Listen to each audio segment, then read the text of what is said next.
Hello friends, welcome to our channel. तो आज का हमारा पहला क्वेश्चन है, when was the national policy on education 1986 modified, यानी कि राष्ट्रीय शिक्षा नीति 1986 को कब संशोधित किया गया था। ये क्वेश्चन फ्रेंड्स आपका यूजीसी नेट पेपर 1 8 अक्टूबर 2022 शिफ्ट सेकंड में पूछा गया था। नेशनल पॉलिसी ऑन एजुकेशन 1986 को मॉडिफाई किया गया था, यानी कि इसमें संशोधन किया गया था, इम्प्रूवमेंट किए गए थे। कब? ऑप्शन सी 1992 में। जहाँ पर फ्रेंड्स इस क्वेश्चन को हम थोड़ा डिस्कस कर लेते हैं। सबसे पहले तो ये पॉलिसी कवर करती है एलिमेंट्री एजुकेशन से लेकर कॉलेज को, कहाँ पर? रूरल और अर्बन इंडिया में। यानी कि ये जो नीति है, कौन सी नीति? नेशनल पॉलिसी ऑन एजुकेशन 1986 वाली।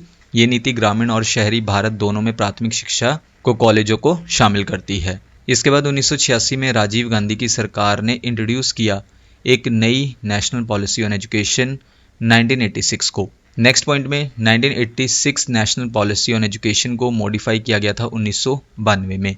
और किसकी सरकार द्वारा? पीवी नरसिम्हा राव सरकार द्वारा, जहां पर स्पेशल जो है किस पर जोर दिया गया था? हायर एजुकेशन पर। इसके बाद फ्रेंड्स हम अपने नेक्स्ट क्वेश्चन पर चलते हैं, which of the following are sustainable development goals. और ये भी आपका क्वेश्चन यूजीसी नेट पेपर 1 8 अक्टूबर 2022 शिफ्ट सेकंड में पूछा गया था।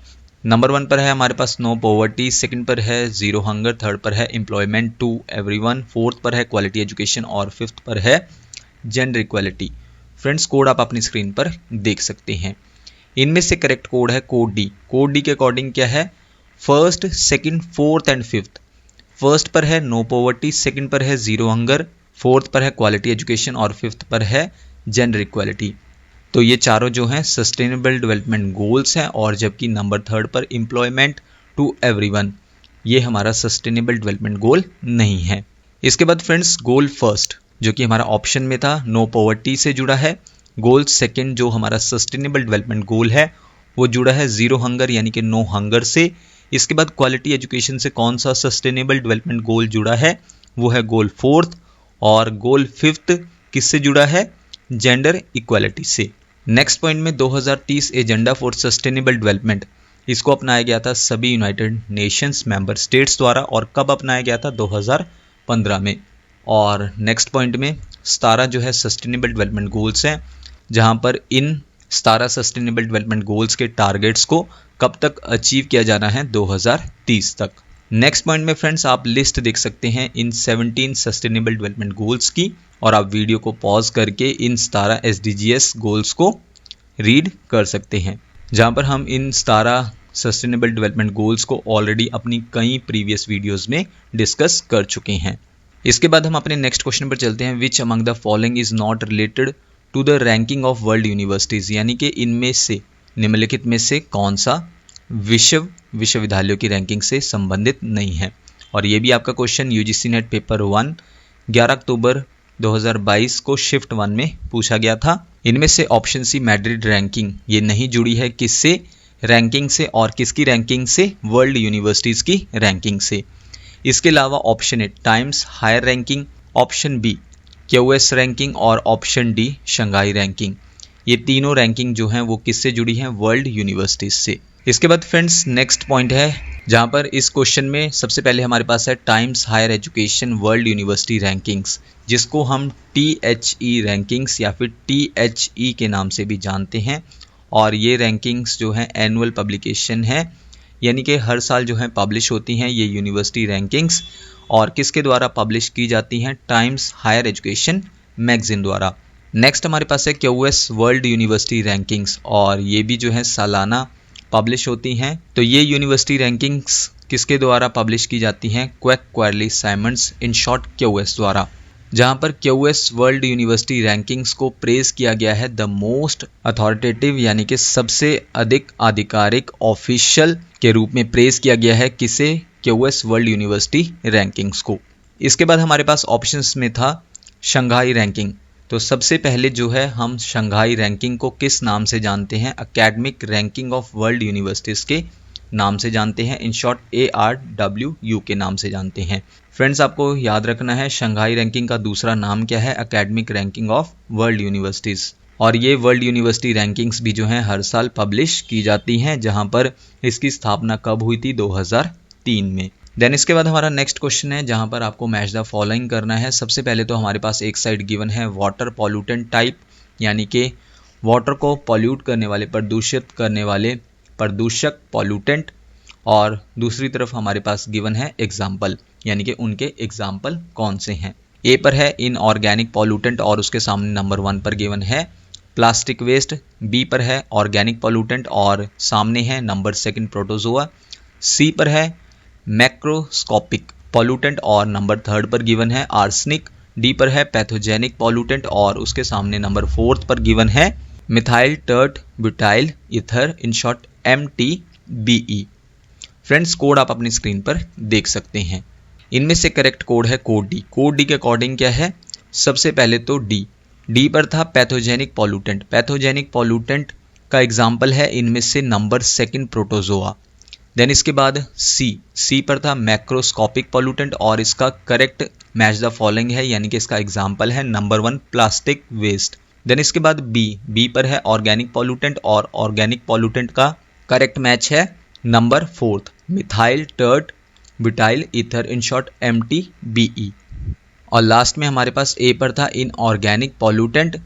इनऑर्गेनिक पॉल्यूटेंट का एग्जाम्पल है इनमें से नंबर 3 आर्सेनिक। तो ये करेक्ट कोड था। इसके बाद देयर आर 4 मेन कैटेगरीज, यानी कि 4 जो है मेन कैटेगरीज हैं किसकी, वाटर पॉल्यूशन की। जल प्रदूषण की 4 मुख्य श्रेणियां हैं। कौन कौन सी, pathogens, inorganic compounds, organic material और मैक्रोस्कोपिक पॉल्यूटेंट्स। सबसे पहले तो पैथोजेंस, ये हो सकते हैं बैक्टीरिया, प्रोटोजोआ और वायरसेस। जहाँ पर हम बैक्टीरिया का एग्जाम्पल ले लेते हैं तो कॉमनली जो है ये कहाँ पर पाया जाता है बैक्टीरिया, वाटर में। तो अगर प्रेजेंस हो किसकी, ई कोली बैक्टीरिया की, तो बैक्टीरिया का एक टाइप है ई कोली। अगर ये पानी में है तो यूजली ये इंडिकेट करता है कि जो वाटर है वो कंटेमिनेट है किससे, ह्यूमन या फिर एनिमल वेस्ट से। देन इसके बाद हमारे पास है next inorganic materials. Inorganic materials के एग्जाम्पल हैं पर्टिकुलर जो है इसमें हैवी मेटल्स जैसे कि arsenic, mercury, copper, chromium, zinc और बेरियम इंक्लूड है किसमें, इनऑर्गेनिक मटेरियल्स में। नेक्स्ट हमारे पास है ऑर्गेनिक मटेरियल। ऑर्गेनिक मटेरियल जहाँ पर ये जो मटेरियल है, कौन सा मटेरियल, ऑर्गेनिक मटेरियल, इसमें कंटेन होते हैं, शामिल होते हैं मॉलिक्यूल्स, यानी कि अणु जो हैं इसमें शामिल होते हैं जिसमें जो है कार्बन होता है। अगर हम one of the most frequently detected volatile organic chemical के बारे में बात करें, वो है methyl tert butyl ether, in short MTBE। तो MTBE इसका फॉर्मली जो है यानी कि पहले जो है यूज़ किया जाता था एयर क्लीनिंग गैस एडिटिव के रूप में। हालांकि इसको जो है बैन कर दिया गया है, किसको, MTBE को, यानी कि मिथाइल टर्ट ब्यूटाइल ईथर को बैन कर दिया गया है इस केमिकल को। लेकिन फिर भी जो है कई साल लगेंगे MTBE को रिमूव करने में कंटैमिनेटेड वाटर सिस्टम से। नेक्स्ट पॉइंट में, अगर वाटर कंटैमिनेट है, प्रदूषित है, किससे, इस ऑर्गेनिक केमिकल से। कौन से ऑर्गेनिक केमिकल से, MTBE से, यानी कि मिथाइल टर्ट ब्यूटाइल ईथर से। तो ये किसका कारण हो सकता है, ल्यूकेमिया यानी कि ब्लड कैंसर का, लिम्फोमा ये भी एक तरह का कैंसर है, ट्यूमर्स कहाँ पर, टेस्टिकल्स में, थायराइड ग्लैंड्स में और किडनीज में, इनका कारण हो सकता है ये ऑर्गेनिक केमिकल।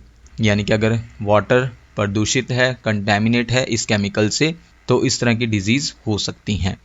और लास्ट में हमारे पास था मैक्रोस्कोपिक पॉल्यूटेंट्स। ये जो है लार्ज होते हैं, यानी कि काफ़ी बड़े होते हैं, और ये विजिबल आइटम्स होती हैं जिनको आप देख सकते हैं वाटरवेज में, और जो वाटर बॉडीज़ हैं, जल के निकाय हैं, जैसे कि रिवर, लेक, पॉन्ड्स एट्सेट्रा, इनमें आप देख सकते हैं जहाँ पर इनका साइज़ बड़ा होता है। फर्स्ट कॉमन पॉल्यूटेंट क्या है मैक्रोस्कोपिक पॉल्यूटेंट का, वो है ट्रैश, यानी कि कूड़ा जो है वो फर्स्ट कॉमन पॉल्यूटेंट है मैक्रोस्कोपिक पॉल्यूटेंट्स का। स्पेशली जो है वो कौन सा है, प्लास्टिक वेस्ट। देन इसके बाद फ्रेंड्स हम अपने नेक्स्ट क्वेश्चन पर चलते हैं। The functional components of a digital computer are, number 1 है इनपुट डिवाइस, सेकंड है नन ऑफ दीज, थर्ड पर है सेंट्रल प्रोसेसिंग यूनिट, फोर्थ पर है मेमोरी और फिफ्थ पर है आउटपुट डिवाइस। फ्रेंड्स, कोड आप अपनी स्क्रीन पर देख सकते हैं।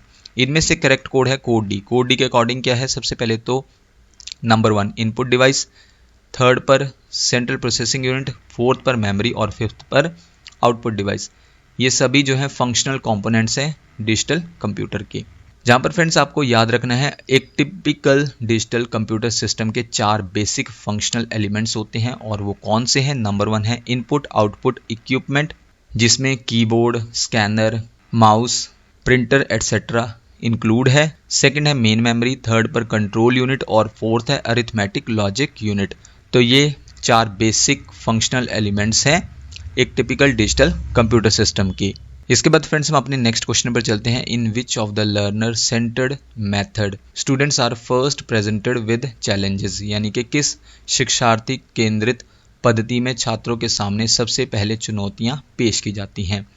इनमें से वो लर्नर सेंटर्ड मेथड है option D inductive teaching and learning, जिसमें छात्रों के सामने, स्टूडेंट्स के सामने जो है सबसे पहले चुनौतियां पेश की जाती हैं। जहाँ पर फ्रेंड्स इंडक्टिव मेथड्स में इंक्लूड है inquiry based learning, case based instruction, problem based learning, project based learning, discovery learning और जस्ट इन टाइम टीचिंग जो है ये इंक्लूड है किसमें, इंडक्टिव मेथड्स में।